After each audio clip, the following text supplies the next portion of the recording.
Well, good morning, good afternoon. Like I promised you guys, I was going to hit the road, show you some boots on the ground videos. I tried to show you some videos in what they call palinques. Palinques is the place where they go and buy and sell their goods, fish, vegetables, cooking utensils, any anything you can think of. So I tried to show you guys some places where it's in the province. Um, it's neighborhood palinques where you can go and shop if you live in that area. Quality of the food is excellent, whether it's fish, chicken, goat, tuna, vegetables. It's excellent. They're all extremely fresh. I think every so many hours seem like, the produce is being brought in to the vendors in the palinques. So I tried to show you guys some of those things, but what I wanted to show you was the community life, the prices of goods, the things, some of the things that's right there. Like you can have entertainment every day for free. Good entertainment. You saw some videos of basketball games. I showed you some videos of motocross, dirt bike riding. Um, all of these things go on like every week. Um, there is also religious activities, whether you're Christian or Muslim or Seventh-day Adventist or Jehovah Witness. There's a host of activities for religious congregations that goes on every week.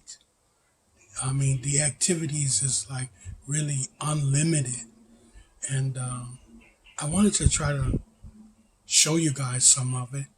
Um, I'm going to show you some more, and the reason, my purpose for trying to show it to you, is to let you know that, yeah, if you have 1,000 US dollars, you can live good if you make a plan. I'm not going to tell you take $1,000, get on a plane, come here asshole naked, and for $1,000 you're going to live good. I'm not telling you that. What I'm telling you is you need to make a plan. So that is, if you're going to get a lot, get a house, build a house, plan for that, do that. If you're going to come here and you're going to rent, okay, the best way to rent, get here, boots on the ground, and go around and find you a place. Don't try to use these rental agencies, these real estate companies, all of this.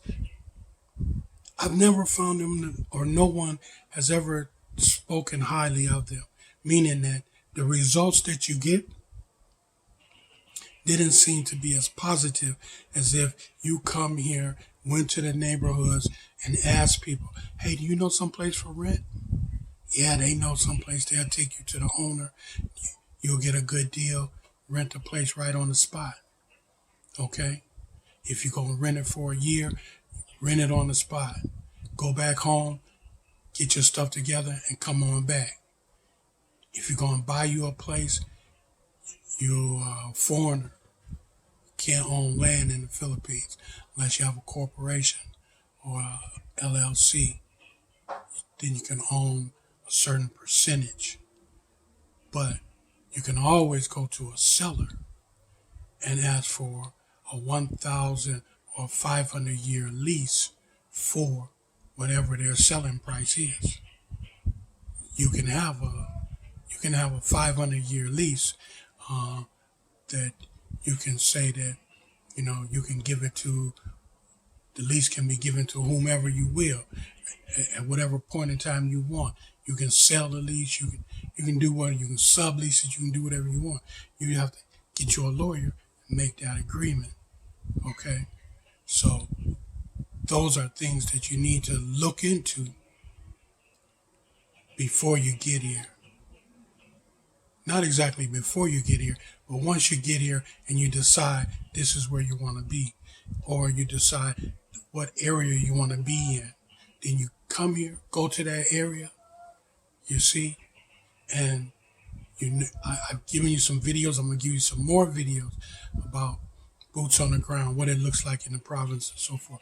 I'm going to go out. I then went to several different, Isulan, Takaroon. I went to those places to show you. Yeah, that's the kids next door playing basketball. Their ball had come into the yard. But anyhow, like I'm saying, make a plan. Get your plan together. You can see from the videos that it's doable. You can do it. You can make it happen. You know, thousand US dollars or less, a little less, you can make it happen. Actually, there are some people here living on $500 a month.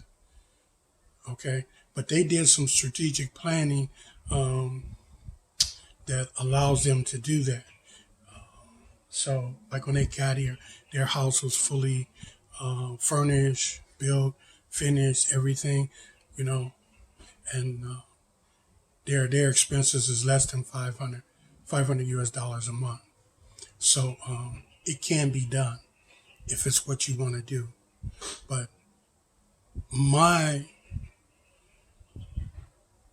reason for encouraging you to do it simply is because the conditions that you're living in is deplorable.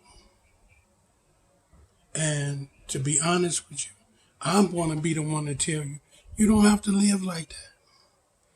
That's not something that you've got to do. And you don't have to come to the Philippines to experience this lifestyle. There's other places that you can go to as well. You see, there's other countries that's similar to the Philippines that offers the same type of lifestyle, you know, where, you know, you can just, it's something totally different. If you're in the U.S., it's something totally different than you've experienced, even in living in the South. When I was a kid, living in the South there used to be a NOMA that if you lived in the South, it was the country life, it was free, so forth and so on. And when I got up to be an adult and went to the South, the guy told me when I got there, he says, listen, the same thing that's happening up there in the North where you live is happening here. He said it ain't no different. It's just on a lower scale, but it's the same thing here. So when you go to bed at night, you better lock your door. So when you get out your car, you better lock your car door, etc., etc. So what I'm saying is that the experience, unless you leave that country, you'll never know it. You'll never know it. You gotta leave there. And if you don't do nothing but leave there to have the experience, try it, do it. It's worth it. Man, you got one life to live. One. And I'm telling you, I've been there. I lived in the USA. I raised my kids in the USA. I worked. I had good jobs. I made good money at some times. I'm not going to tell you that, you know, I was the upper echelon of this, that, and the third. No, because look at me. Even though today I'm 3 shades darker than what I was a month ago, because I've been out on the ocean, and for some reason, I didn't know that out on the ocean, the sun is hotter than it is here in the yard at the house. And I went out on the ocean and I got baked. I got sunburn on my neck, bro. Okay? But anyhow, what I'm trying to tell you is that because of the fact that I'm big and I'm dark, my trials and tribulations in the USA was enormous. Like we used to say, the big black man theory. You got prejudice, you got racism, you got all of these different things that's going on. But bro, let me tell you something. Until you experience the treatment of being a big black man in the USA, You don't know what it is to be discriminated against. You don't know what it is. I see why, and I've seen why black men have pretended to be gay or either turned gay in order to be successful. Because as a man, your masculinity intimidates the white man so much until you couldn't even make a living. You had to emasculate yourself, allow him to emasculate you in order for you to be able to make a paycheck that wasn't equivalent to the white man sitting next to you, but it was something that could feed your family and was something better than what the guy next door to you was making. You had to allow him to emasculate you because your masculinity intimidated him such till it could cost you your job. You couldn't even get a job. You couldn't even keep a job if he felt intimidated by you. Why? Because of your color of your skin? Because you're black? Yeah, that's a fact, Jack. Now say, not only is you black, but you big. You big. You're a big black man. And I know it's a lot of y'all out there, and you know exactly what I'm talking about. You got to watch how you talk. You got to watch the tone of your voice.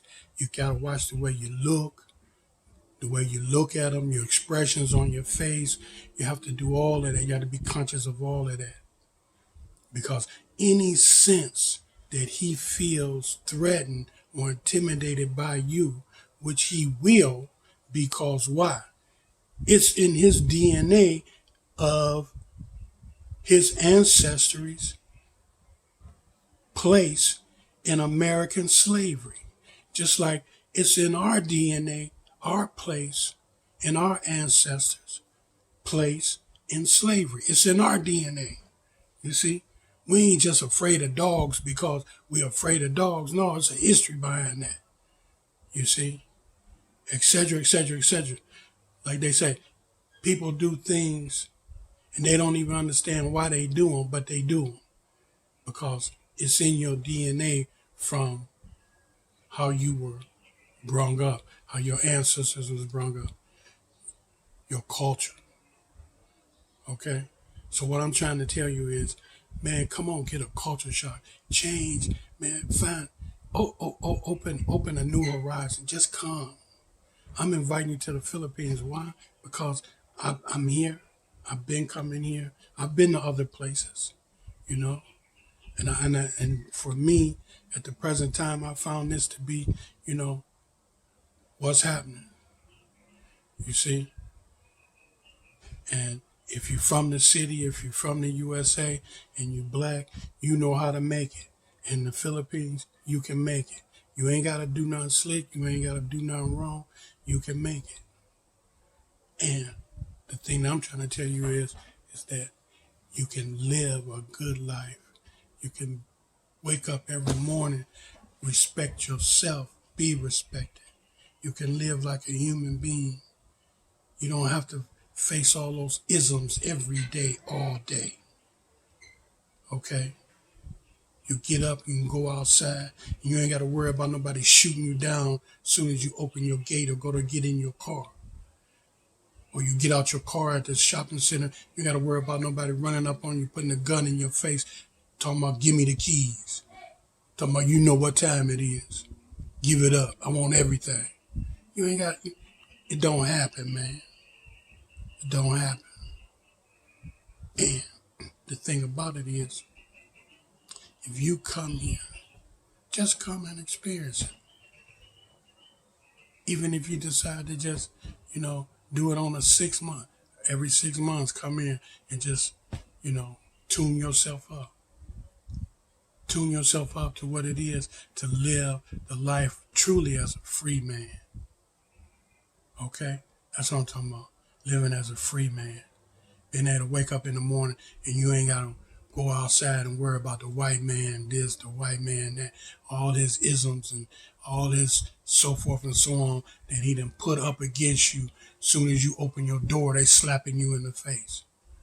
You ain't got to put up with that, man. It's a big difference. And when you come here, you go recognize, and when you go back, you go see how bold and brazen they are in that system and how anti-black they are. You see how lost and miseducated people are. You will see how the other side of the world really think about America. You go find out. You go find out what they really think about America and America. And you go find out that on the other side of the world, once you get out of the USA, you go find out that you are the hero. Listen, I need you guys to subscribe. Okay? I need you to subscribe. Give me a thumbs up. Okay? Leave me some comments. Tell me what kind of content you want to hear. Okay? I'm going to go out. I'm going to make some more videos for you guys.